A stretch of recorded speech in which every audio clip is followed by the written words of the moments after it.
Whew. E3 is coming back.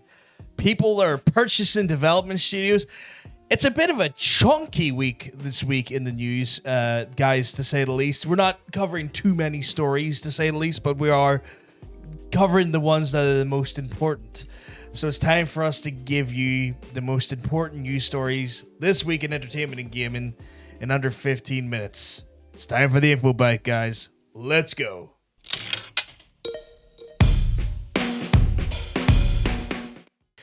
And for our first article, guys, for this week on INFOBYTE, E3 is coming back in 2021. E3 is set to resume its yearly show on the 12th of June to the 15th of June, so it's a 4-day skew, where last year we had a massive absence given the effects of COVID and its ability to let expos run at a normal pace. There is a big notable change this year, though. We have a lot of backing from the people we expect backing from. So you have your Xboxes, your Ubisofts, your Take-Twos, Capcom and the like. But one major addition has stepped into the ESA. That's right. It's Nintendo of all people. We're so used to seeing Nintendo do state of plays and doing their own coverage in their own time. Not necessarily independent of the timeframes of E3, but not necessarily taking up time or space in an ESA-controlled area. However, this year is a little bit different, which is interesting, and makes me kind of think that maybe Nintendo has something shiny or new to pull from under its sleeve. But that remains to be seen anyway. However, there's one major notable publisher that's not going to be there, and to no one's surprise, it's Sony. Sony have decided to step back from the ESA this year again, more than likely to focus on states of play and other media that it wants to control in its own time frames. I think at this point we can expect Sony to take almost a more Nintendo-style approach to a lot of its style of coverage, especially I think with the way they want to control the narrative a little bit easier. And also it kind of benefits them as well because they don't have to worry about being clogged up in announcements from Nintendo, from Microsoft, or other third-party publishers. They get to control the narrative. They get to do it in a time and a space where they dominate the media. So that makes 100% sense there.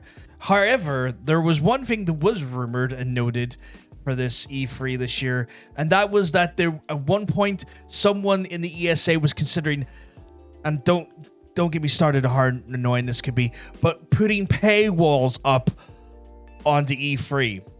Now, don't worry. They're gone out of their way to say that this is definitely not happening, so we don't have to worry about that so much. However, if there was anyone in the ESA that was considering putting up a paywall to the E3 access, they need to sit the hell down and shut the hell up. Because the ESA is already charging the likes of floor space when their expo can run normally.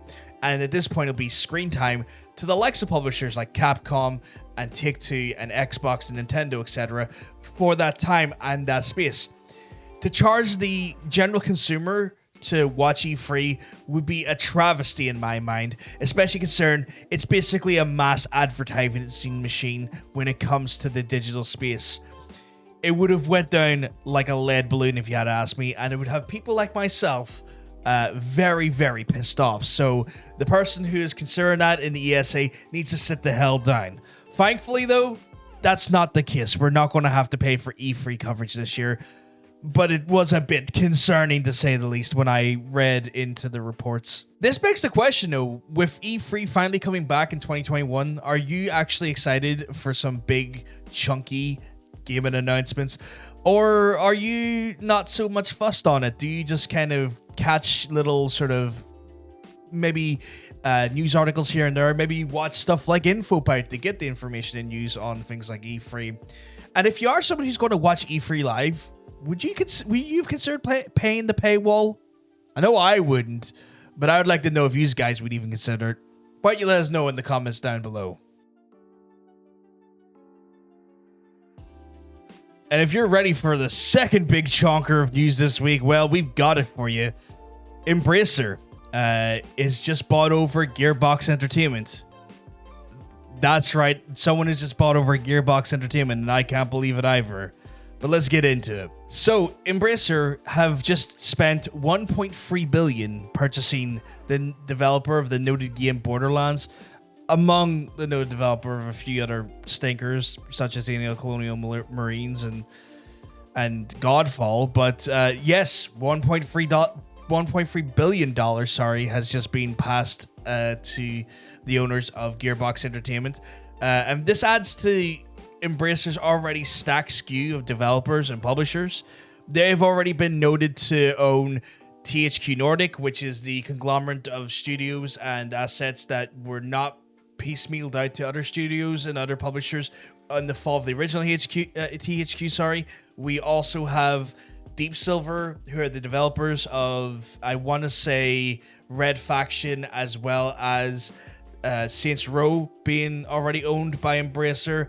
And on top of that, they're the hit indie publisher that owns and has been publishing Valheim is under Embracer domain as well. So Gearbox Entertainment adding to these various SKUs of entertainment and industry wings, which is kind of scary because it seems like a lot of the studios and the publishers for mid-tier to indie tier and now right up to AAA tier are all kind of getting globbed up by major conglomerates, which kind of worries me from a gaming independence, developer independence standpoint, but we'll see how this goes. Obviously, we'll have more opinions as stories like this tend to evolve. With this purchase, we have a new IP being teased by Gearbox Entertainment by one Randy Pitchford, which is always great to have that guy, try and promote stuff, and it's always a good sign to have him involved, However, this is coming off the back of this purchase, and I can imagine this is probably going to be an announcement made at E3 this year.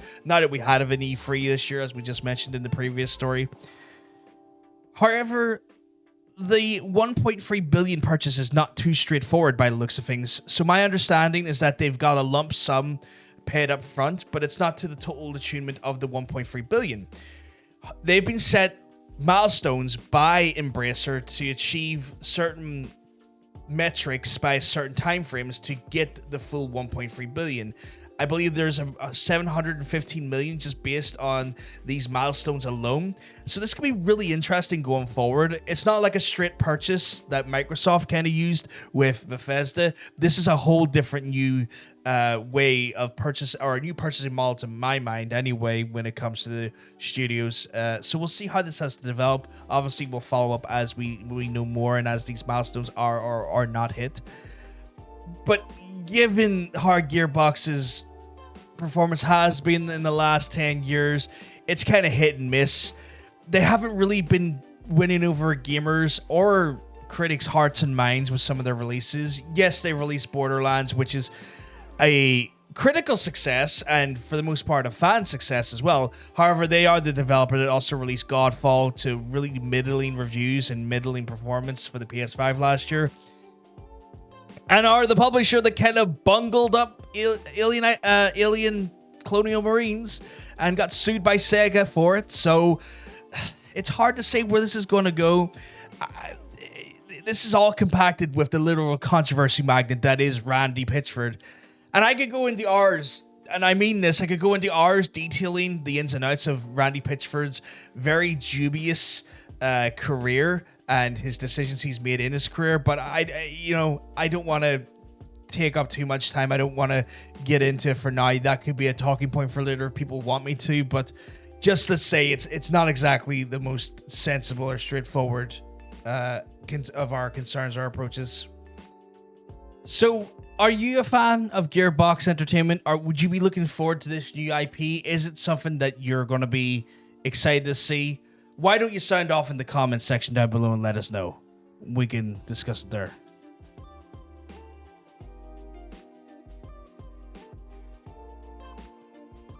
Well, that was our info bite for this week, guys. Obviously, we kind of condensed the stories a little bit down, mainly because of how long it took us to cover them, and also how kind of important or grandiose they were. Of course, if you think we missed out on an important news story, please let us know in the comments section down below. We may be only included in next week if it's still big and still ongoing. However, this is time for me to shill a little bit to you. I need you to hit the like button. I want you to touch the subscribe button as well. That way you don't miss out on these amazing news videos as they go live every week. We obviously have our regularly scheduled content as well, clips and all that good stuff, full releases of episodes. But if you want to check out me and Mr. Cosmic Bacon live every Friday night, 8 o'clock on Twitch, well, you can just check below the player and you get the link for twitch.tv/itspvg, and you can join in the Player versus Player talk show live, guys. Oh yes, oh yes. But sadly, it's time for me to love yous and to leave yous. But if we're lucky, we'll see yous on the next episode, guys. Have a good one. Peace.